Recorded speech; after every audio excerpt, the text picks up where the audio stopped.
This story is titled, My Parents Laughed at My Broke Status Until I Vanished with My Wallet. Now they're begging for my return as they can't pay their own bills. Hey Reddit, I never thought I'd be dumping my personal drama here, but I seriously need to get this crap off my chest. I'm Martin, 28 years old, and I feel like I'm going to explode if I don't tell someone what's been happening. This might be a long one, so settle in. I work at a quick-stop gas station, mostly night shifts. My typical day involves ringing up gas, selling lottery tickets, and dealing with drunk people at 2 a.m. You know the drill. Not exactly living the dream. At least that's what my family thinks. 5 years ago, my parents died in a car crash. It was totally unexpected and messed me up for a long time. They left behind their house and some savings, which got put into a trust that their lawyer set up. I'm the one who manages it, and for years, I've been using it to help out my extended family. My Aunt Karen, 51, Uncle Bob, 53, and my cousins Connor, 26, and Nate, 24. Here's the thing. They think they're living the good life on their own dime, but they're not. I pay 70% of Karen and Bob's mortgage. Those fancy vacations they're always posting about, mostly paid for by me. The expensive cars they flex on social media, guess where that money's coming from? They think it's some government assistance program for families of accident victims, and I never corrected them because frankly I don't care. Meanwhile, I drive a beat-up 2010 Toyota that rattles when it hits 60 miles per hour. I live in a basic apartment and rotate through the same 5 t-shirts. It's not because I'm broke, it's because I don't see the point of spending money on nonsense. My parents taught me how to handle money, and I actually listened. Anyway, a couple of weeks ago, we had dinner at their place, big house, fancy kitchen, basically my money well spent. I brought homemade lasagna made from my mom's recipe. Walking in, the first thing I hear is Karen telling Nate, "At least someone in this family knows how to treat themselves," while shooting me a look. Yeah, okay. Dinner starts and Uncle Bob brags about his golf membership, which I pay for. Connor flexes his smartwatch, also paid for by me. Nate's hyped about some concert he's going to. Yep, my money again. Then Karen, in her usual passive-aggressive way, goes, "Martin, honey, don't you think it's time you got a real job? Your father always knew how to present himself." I didn't even blink. Just took another bite of the lasagna. The same lasagna she was raving about 5 minutes earlier, assuming it was store-bought because in her mind, I couldn't possibly afford quality ingredients. Then Nate, ever the golden child, chimes in, "Not everyone can make something of themselves, Mom. Martin's doing his best." Oh, my bad. I must have forgotten that I funded your entire life, Nate. They start talking about their upcoming Cancun trip, booked on a credit card that's being paid off by me. They don't even bother inviting me, which honestly is a relief. Bob, ever the philosopher, raises his glass and declares, "Some of us work hard enough to deserve nice things." All right, bro. Then Karen drops this gem. "You know, Martin, you'll always be a nobody just like your father was before he got lucky." The room goes quiet. Even my cousins shift uncomfortably. My father wasn't lucky. He was smart. He built everything from the ground up, and here these clowns are, coasting off his legacy while looking down on me. I calmly finished my plate, got up, and said I had an early shift. As I was walking out, I heard Karen laughing. Maybe we should start a GoFundMe for poor Martin. That set my mind on fire, but I didn't react. I didn't flinch. They didn't see me pause in the hallway. They didn't see me pull out my phone, open my banking app, and make calls. But the next morning, I put my plan in motion. They had no idea what was coming. I've let them play pretend for 5 years, but I finally had enough. But then something unexpected happened. A couple of nights later, I was at work, still running on that quiet fury when she pulled into the gas station around 11 p.m. She had a flat tire and looked stressed, but not helpless. That was the first time I met Lily. She was gorgeous, the kind of gorgeous that makes you do a double take, but she was also real. No fake attitude, no entitlement. She was a kindergarten teacher who loved her job and laughed at my dumb jokes without forcing it. While I changed her tire, we talked, and for the first time in a while, I actually enjoyed a conversation where no one was trying to impress me. When I was done, she asked for my number. We started dating, and man, those were the best 2 months of my life. I forgot about my family issues because Lily was so different from anyone I'd ever met. She didn't care about fancy stuff at all. She drove this old Corolla that made my Toyota look fancy and lived in a tiny apartment with a roommate to save money. She was totally cool with our cheap dates. We'd grab $5 pizza and watch movies at my place, go hiking, or or just drive around talking for hours. For the first time since my parents died, I felt like someone actually saw me, not just the gas station guy everyone looks down on. Then one Sunday, my family sent the usual dinner invite. Normally, I'd go, take my usual punches, and leave. But this time, I showed up with Lily. I warned her that my family could be a bit much, but nothing could have prepared either of us for what happened. The moment we walked in, I could see Aunt Karen sizing Lily up, checking out her simple sundress and non-designer purse. Her face had that tight smile I knew meant trouble.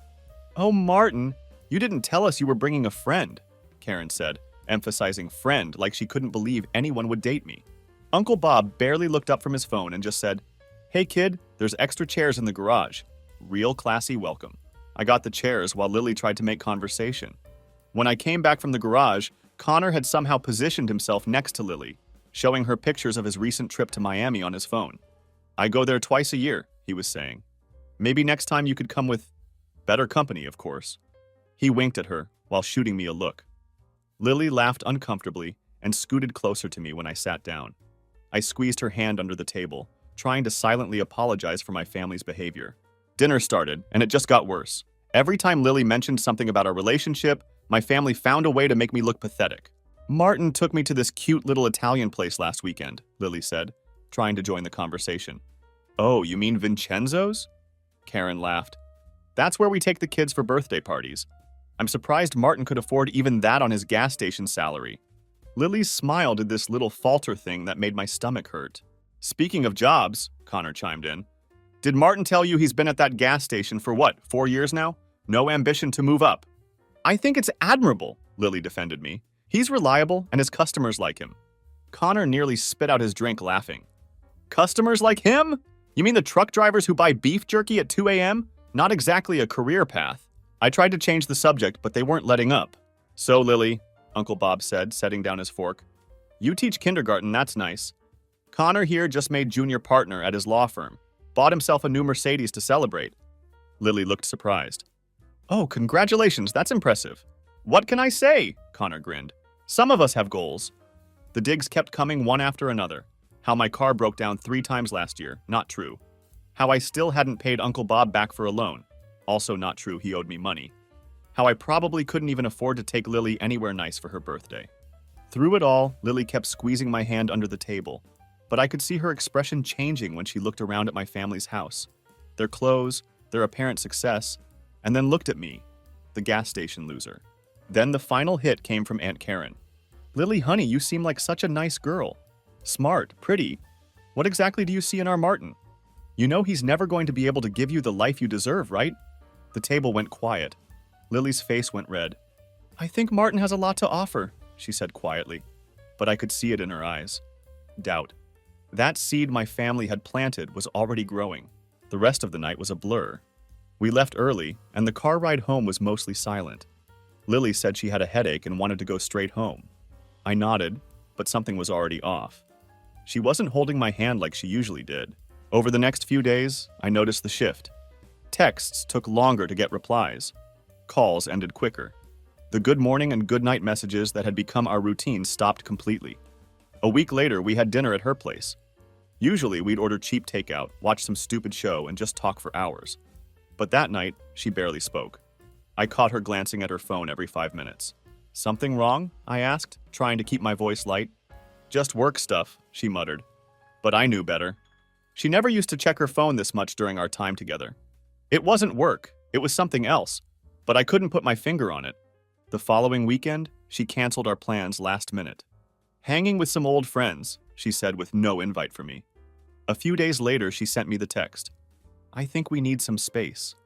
She said she needed time to figure things out, that she wasn't sure we wanted the same future, and that dinner with my family had opened her eyes. I kept thinking, what could it be exactly that had changed her mind so drastically? That dinner was a whole mess. But what specifically had gotten to her? 2 weeks after our break, I found out why she really needed space. I was checking my Instagram. I wasn't even looking for it, just scrolling. And there it was. Lily and Connor at some fancy rooftop restaurant with expensive cocktails. His caption, "Upgraded her taste in men." I saw red. I could have thrown my phone across the room. I could have driven to their fancy dinner and flipped the damn table. Instead, I got quiet, because anger is loud. But revenge? That's silent. Apparently, Connor had gotten in her head. I found out from Nate later that he'd been texting her. Martin's a great guy, but can he really give you the life you want? You deserve more than just struggling to get by. It's okay to want stability. And Lily? She bought it all. That night, I sat in my apartment staring at that picture for hours. 5 years of helping these people, and this is how they repay me. They didn't just mock me. They wanted to take everything I had. But Connor thought he won. He had no idea what was coming. I made my decision then and there. I called my financial advisor. Remember that plan we discussed? It's time, I said. He sounded concerned. Are you sure? Once we start this process, I'm sure, I cut him off. They've taken everything else. They don't get to take my dignity, too. This wasn't just about Lily anymore. This was about 5 years of disrespect while I quietly kept them afloat. It was time to pull the plug. Then I sat down and went through everything. I knew the numbers were bad, but seeing them all laid out at once? Holy crap. Here's what my broke ass has been paying for all these years. Their 5-bedroom house in the nice part of town. That's $2,190 every freaking month, pulled directly from the trust I manage. They never once questioned where the money actually comes from. Like, who thinks the government just hands out free mortgage money for years? Uncle Bob's precious golf club membership cost $375 monthly. He calls it his networking expenses and acts like it's some crucial business investment. The dude sells insurance for a living. The only thing he networks about is his golf swing. Then there's my cousin Connor's 2023 Mercedes $785 monthly payment. Yeah, that car he used to pick up Lily? I'm paying for it. And Nate's 2022 Audi runs me $675 monthly. He hit a mailbox while texting last year, and I paid the $3,200 repair bill too. Every single one of their luxuries, every vacation, every designer bag, every emergency that needed a quick cash infusion had all been coming from the same place. From me. And they had the audacity to look down on me, to mock my job, my car, my life, while they flaunted their success. Success they hadn't even earned. That afternoon, I had to drop off some insurance documents at their house.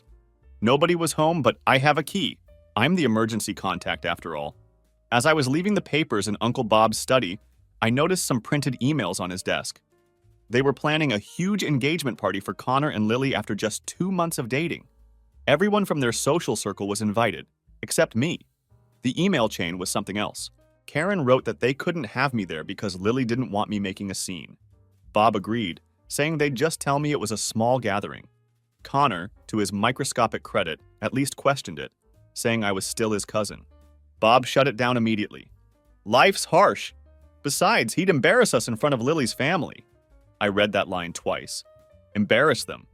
Like I was some stray dog they didn't want ruining their fancy event. Next to these emails? Quotes for a $22,000 renovation for their master bathroom. Guess who they expected to find the money for that? I sat in my car for a while after seeing those emails. Not sad, just done. Completely done.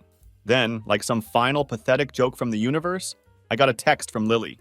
Connor told me you've been spreading lies about his family. Please stop. They've been nothing but generous to you. Generous. I stared at the word for a long time. I didn't respond.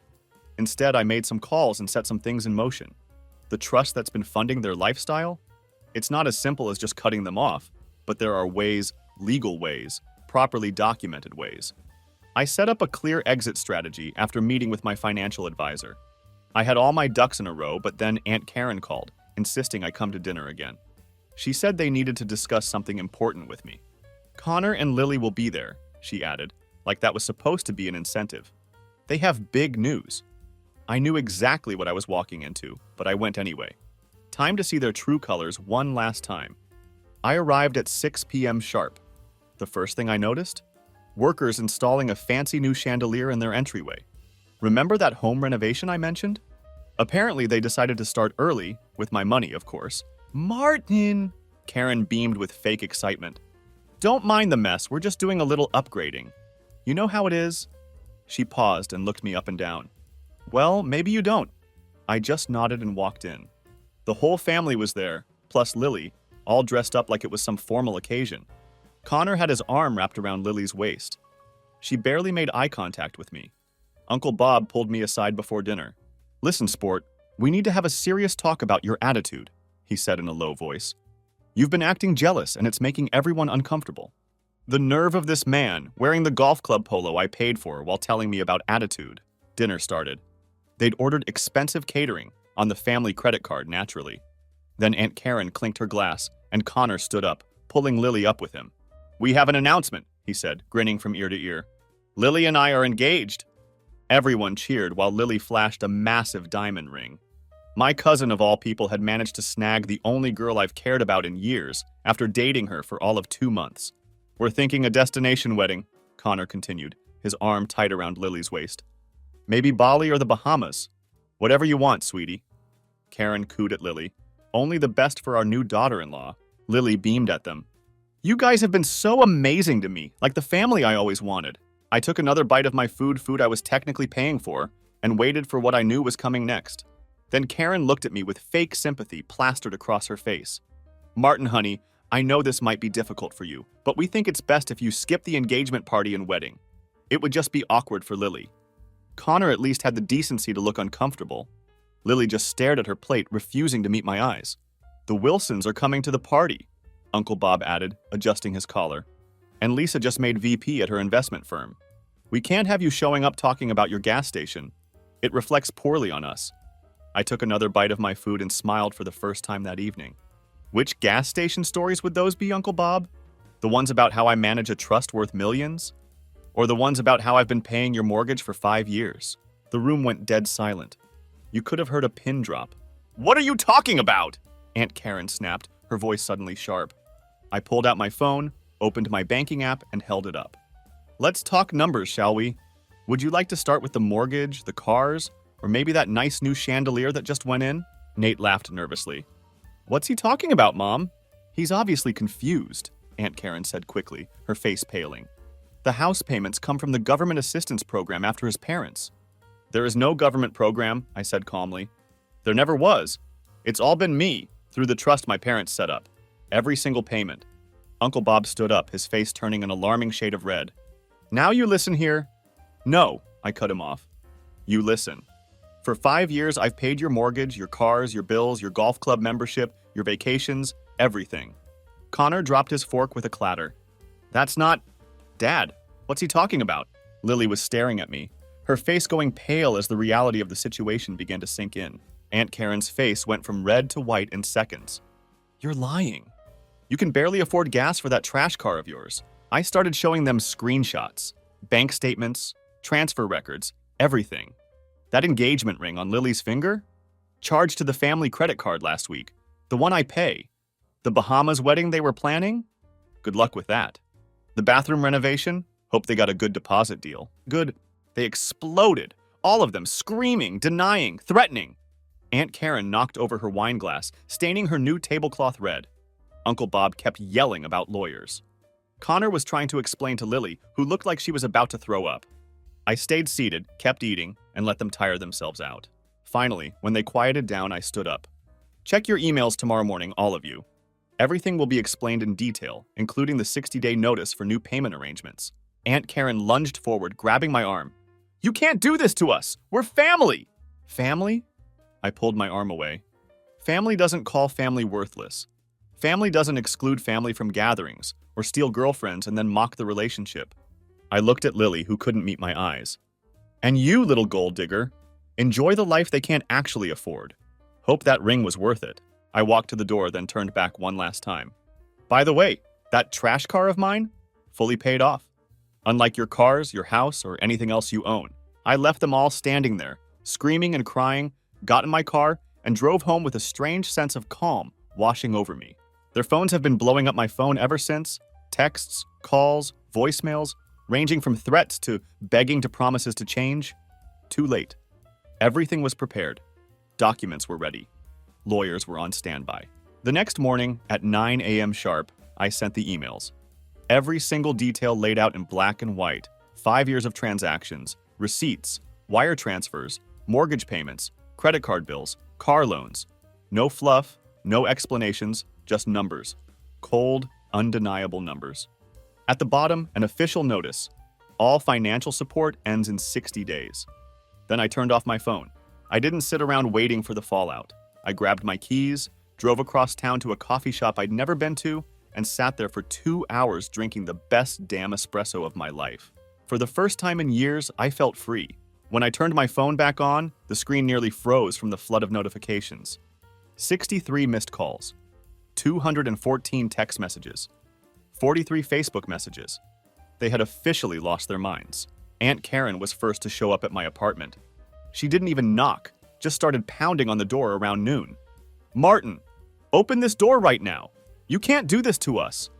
I opened the door and she barged in, mascara running, waving her phone with the email displayed.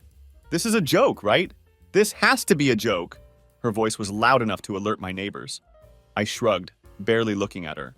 "Karen, tears don't pay mortgages. You should know that by now." She looked confused as hell. "You have 60 days to arrange new financing for everything," I continued.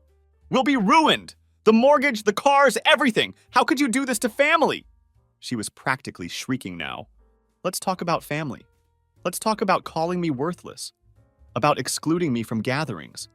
About your son stealing the one good thing I had going for me." She switched tactics instantly, crying, trying to hug me.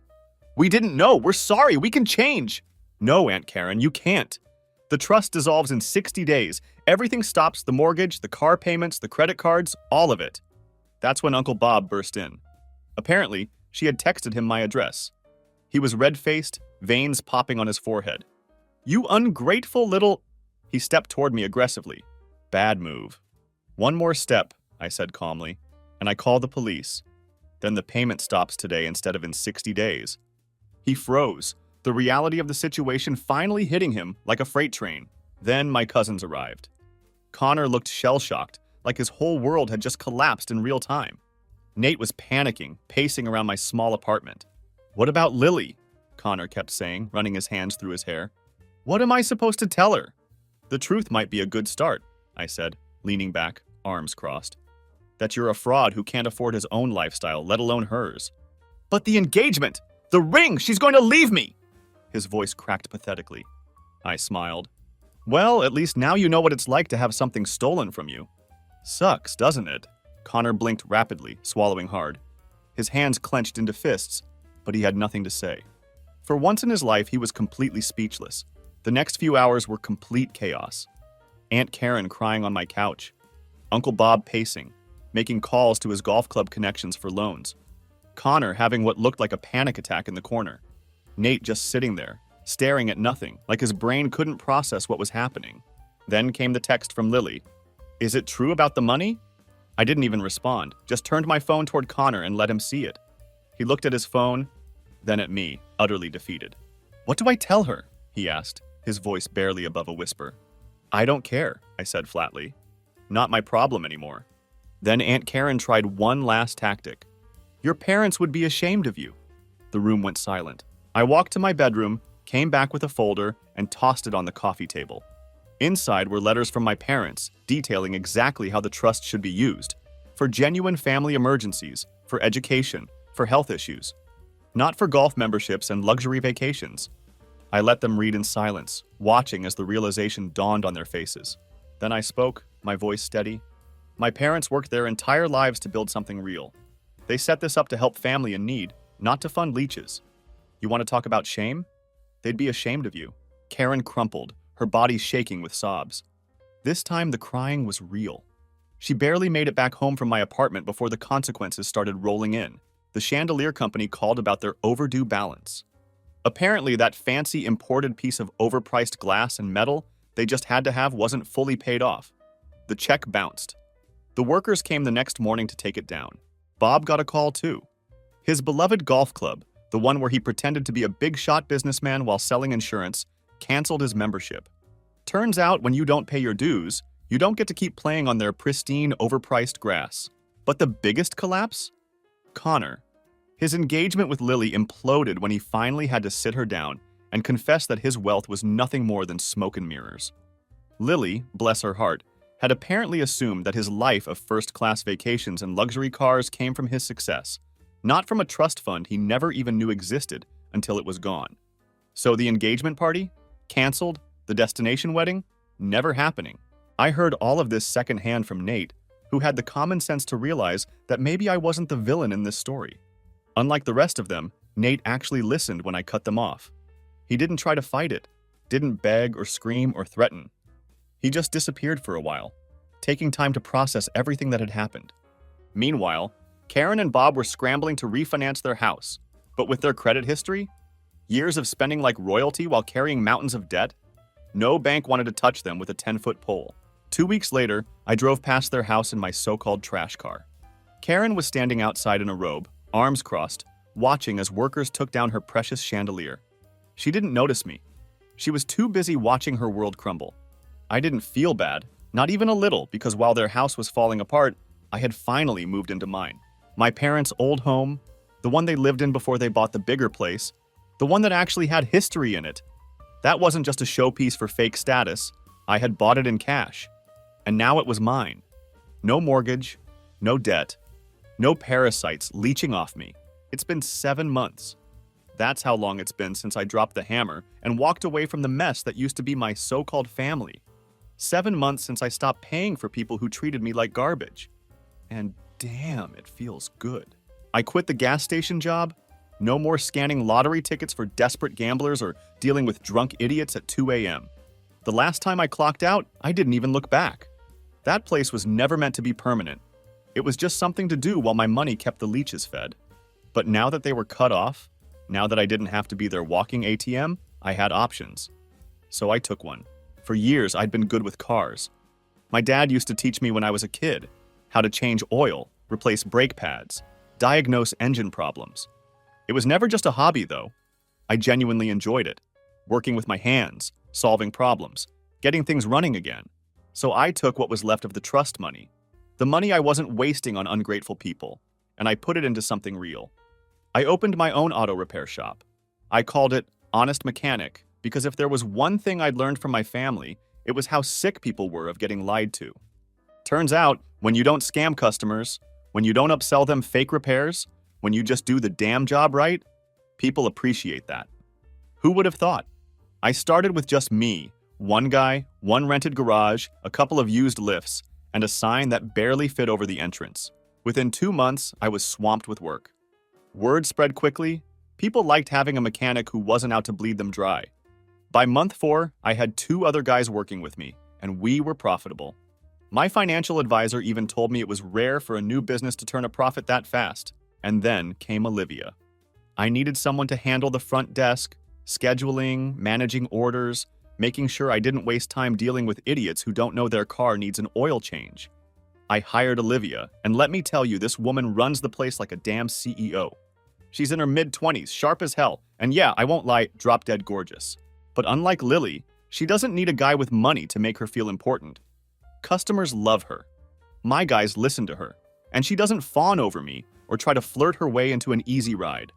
She respects me. When she talks to me, it's boss to boss. I'm not saying I'm interested, but if I were, at least this time it would be with someone who actually saw value in me before the money. Now, every morning I wake up, drive to my own business, and spend the day working on cars. Real work. Meanwhile, my family? They're still crashing. Uncle Bob lost the house first. He couldn't refinance, couldn't catch up on payments, and the bank wasn't in the business of giving second chances to people who spent every dime they had trying to impress strangers. Last I heard, he's working as a sales associate at a hardware store. I actually ran into him once while buying supplies for the shop. He saw me, froze for a moment, then turned around and walked the other way. Karen? Her pride took the hardest hit. She was so used to being the queen of her little world, the well-dressed, well-manicured lady of the house. Now she's working as a receptionist at a dental office. No more brunches, no more fancy shopping trips. She takes the bus to work. I see her sometimes at the stop when I drive by. She keeps her head down, probably hoping I don't notice her. And Nate? I'll give him credit. He actually took this as a wake-up call. He went back to school, working toward an associate's degree in accounting. He even sent me a text a few months ago. You were right about everything. I'm sorry. I didn't respond. Not because I hate him, but because I'm not ready for that yet. Maybe someday, but not now. Then there's Connor. He had the biggest fall of them all. Turns out, when you spend years lying about your status, pretending you have powerful connections, and flexing wealth that was never yours, people notice when the money dries up. His law firm dug into his client list and found out half of it was BS. They fired him. Now he's bartending downtown, living in a tiny apartment with 2 roommates. The BMW he used to show off? Repossessed 3 months after I cut them off. Oh, and Lily dumped his ass right after the engagement party got canceled. Apparently, she wasn't interested in wedding vows that included for richer or poorer. I heard she moved back in with her parents. Guess Connor wasn't such an upgrade after all. He doesn't post on social media anymore. The only contact I've had with my family was a Christmas card from Karen and a birthday text from Nate. That's it. Some relationships aren't worth saving, and I've made peace with that. But there was one person who did try to come back, Lily. 2 months after everything went down, she walked into my shop like nothing happened. No warning. No text. She just walked in like she still had a place in my life. She glanced around, taking in the busy garage, the new equipment, the sign with my name on it. "Your place looks great," she said casually. I didn't stop working. I didn't even look up from the engine I was fixing. I wanted to talk, maybe explain my side of things. That got me to look at her. She wasn't wearing designer clothes or flashy jewelry this time, just jeans, a t-shirt, and a nervous expression. "Your side?" I laughed. "You dumped me after one dinner, dated my cousin, got engaged to him in record time, and then ghosted me. Which part needs explaining?" She swallowed hard. "I made a mistake. No kidding. Connor seemed so successful, so confident. Your family made you sound like you had no ambition, no future. I was stupid and shallow." "Yeah, you were," I agreed bluntly. She blinked, probably expecting me to comfort her to say, "No, it's okay, I understand." I didn't. I wasn't going to make this easier for her. "I miss you," she tried again. "The way things were before. Simple dates, real conversations, just us." "You miss me now that you know I have money," I laughed, wiping my hands on a shop rag. "That's not fair! I didn't know about any of that!" Her voice rose defensively. "But you knew me, and that should have been enough." I stared her down, and she couldn't hold my gaze. Her eyes watered, calculated tears, not real ones. "Can we just start over?" Her voice was careful, like she knew the answer but was hoping I'd prove her wrong. Before I could answer, Olivia poked her head in from the office. "Hey boss, just a heads up. Client with the Mustang is here. Want me to handle it?" Lily's face shifted. She hadn't noticed Olivia before, and the second she did, she knew this wasn't the same situation anymore. This wasn't a dingy gas station. This wasn't broke, desperate Martin. I wasn't waiting around hoping for her approval. I wiped my hands on a rag and stood up straight. "Nah, I don't do charity cases, Lily. Not even for old time's sake." Her confident little smirk faltered. She glanced at Olivia, then back at me, probably realizing she had already been replaced by someone smarter, hotter, and actually loyal. "You don't mean that," she muttered, trying to hold on to whatever dignity she had left. I laughed, sharp and short. "Yeah, I do." She swallowed hard. For the first time ever, Lily was speechless. "So that's it?" she whispered. "Just like that? Just like that." I didn't wait for her to say anything else, just turned to Olivia. "Take care of Mustang, guy. Let's get that tune-up done by noon." Olivia nodded, smirking as she glanced at Lily before walking off. Lily turned, posture stiff, and walked out the door. I didn't watch her leave. I had better things to do. The biggest lesson I learned? Don't set yourself on fire to keep others warm. Now I wake up every day, walk into my own shop, drive home to my house, and make my own choices. And it feels damn good. Since so many are asking, yes, I'm genuinely happy now. Not in that fake social media way, but in that quiet contentment way, where you go to bed feeling good about your choices. It took a while to get here, but it was worth it. To the guy who asked if I'd help my family if they were literally about to be homeless. I don't know, man. That's a bridge I'll cross if I come to it. But it would be with very clear boundaries this time. Looking back at everything that happened, I sometimes wonder if I should have done things differently. Maybe I should have been honest from the beginning about where the money was coming from. Maybe I should have set boundaries years ago. But then again, would they have shown their true colors if I had? Probably not. The trust that my parents left behind was meant to help family in need, not fund endless luxury and entitlement. I think my parents would be proud of how I finally stood up for myself and used their legacy the way it was intended, to build something real, something honest. My auto shop is thriving now. We've expanded to a larger location, hired 3 more mechanics, and have a wait list of customers. Turns out there's a real market for mechanics who don't rip people off. Who knew? As for Olivia, we've been dating for a few months now. It started with small things. Staying late to go over the books, grabbing coffee before opening the shop, talking about business expansion plans. Unlike with Lily, there was no rush, no desperation. Just two people who respect each other, building something together. She knows the whole story about my family and the trust, and it didn't change how she treated me. She was already impressed by the business I built. Some people have asked if I miss my family. The truth is, I miss the family I thought I had, not the people they actually were. I miss the idea of having people to celebrate holidays with, to share good news with. But I don't miss the constant disrespect, the backhanded comments, the way they made me feel small while living off my money. Real family doesn't treat you like that. Real family builds you up, supports you, respects you. If you're reading this and someone in your life is constantly tearing you down while taking advantage of you, whether it's financially, emotionally, or in any other way, know that it's okay to walk away. It's okay to choose yourself sometimes. The thing about leeches is that they don't even realize they're sucking you dry until there's nothing left to take. My family never saw me as a person with feelings and dignity. They just saw me as a resource to be exploited. And when I finally cut them off, they didn't mourn the loss of our relationship. They mourned the loss of my money. That tells you everything you need to know. So here I am, 7 months later, running a successful business, living in a house with memories that matter, spending time with people who value me for who I am rather than what I can give them. I've rebuilt my life on my own terms. Sometimes the best revenge isn't making a scene or getting even, it's simply moving on and living well. Success truly is the best revenge, especially when the people who doubted you have to watch from the sidelines as you thrive without them. If there's one thing I hope people take away from my story, it's this.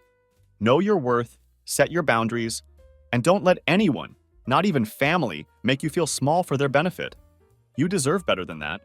We all do.